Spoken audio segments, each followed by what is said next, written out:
This is Autoline Daily, the show dedicated to enthusiasts of the global automotive industry.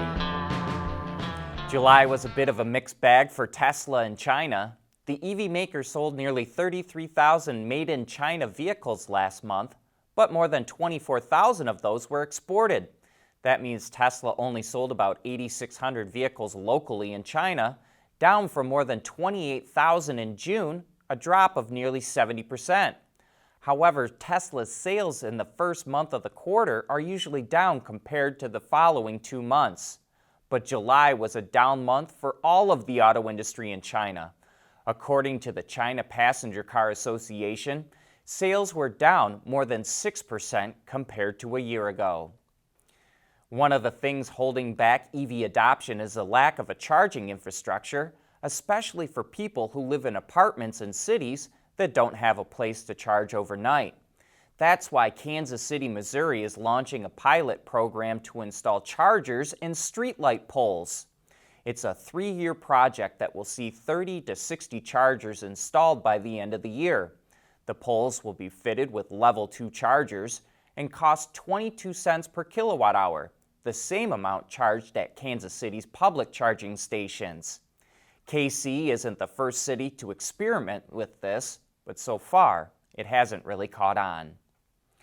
Cadillac is going to start taking reservations for its Lyriq SUV soon. Interested buyers can place a reservation online starting September 18th.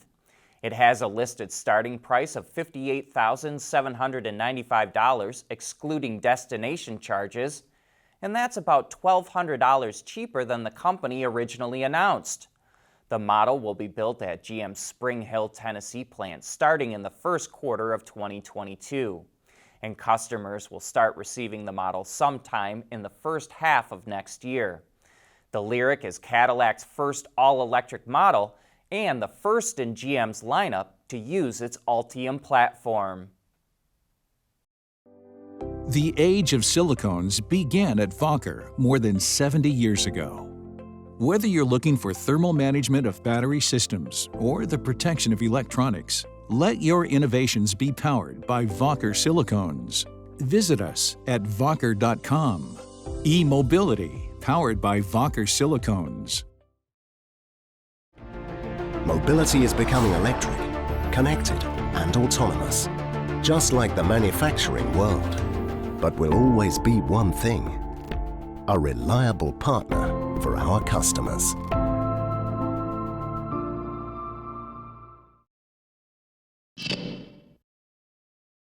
With the merger of PSA and FCA more firmly in its rearview mirror, Stellantis is starting to lay out its electrification plans.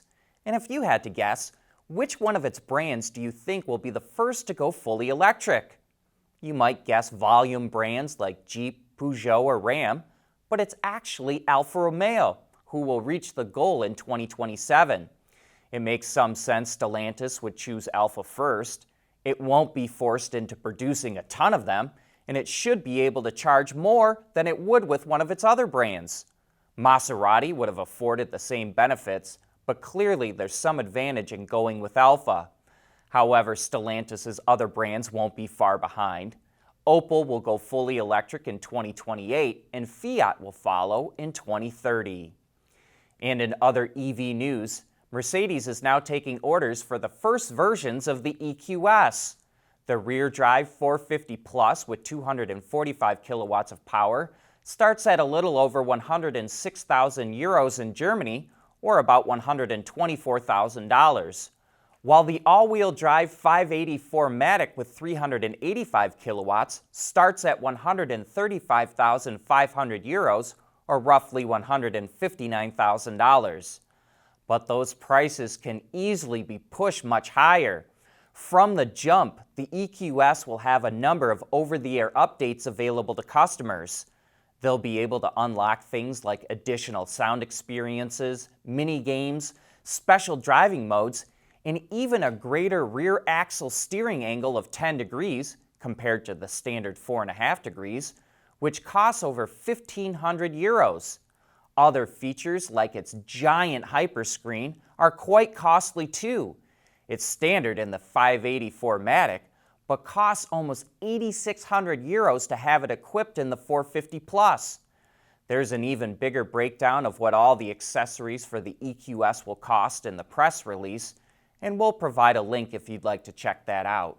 Customer deliveries will start at the end of September in Germany and in the fourth quarter in the U.S. The world is changing at an ever-increasing pace. No matter what the mode of transportation, there is always the need for an efficient propulsion system. And that's exactly what BorgWarner has been doing since the earliest days of the automotive industry. We want to know what drives your testing. OTA, connected car, diagnostics, remote testing. Intrepid Control Systems is here to help you work from anywhere. Intrepid Control Systems, driven by your data.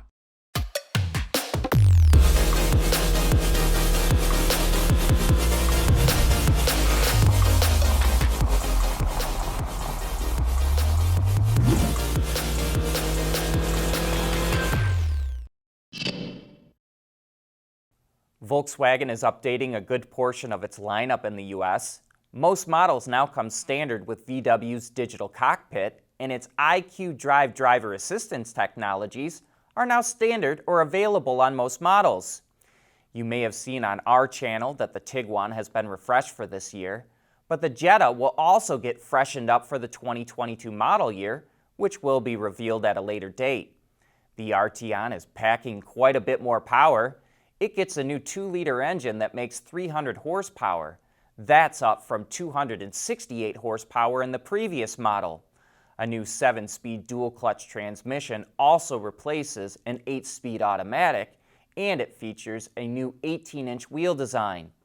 Volkswagen is going to need as strong of a lineup as it can put together if it's going to be able to afford its massive push into electrification. The Biden administration wants to see electric vehicles account for 50% of sales by the end of the decade. But if the charging infrastructure isn't in place, people are not going to buy EVs. That's why the Change Wind Corporation thinks it has the answer: a combination of solar and wind towers that can be located almost anywhere that can recharge multiple EVs at the same time. So you can get green power without ever hooking up to the grid. And we've got Jim Baird, the CEO of the company, coming on Autoline After Hours this Thursday.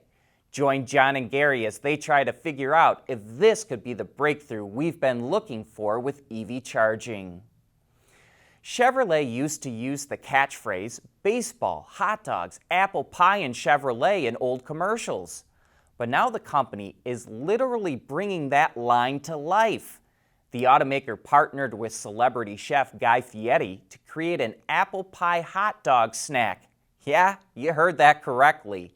It features a hot dog, apple pie filling, and bacon jam wrapped in an apple pie crust that's drizzled with apple mustard, apple pie spice, and sugar. The apple pie hot dog will be exclusively available at the MLB at Field of Dreams game in Iowa this Thursday. The game will be played on a field inspired by the movie Field of Dreams. But if you can't make it there and aren't grossed out by this, there's a recipe available if you want to try and make it yourself.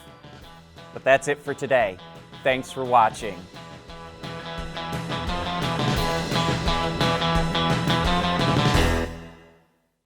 Autoline Daily is brought to you by Bridgestone, solutions for your journey.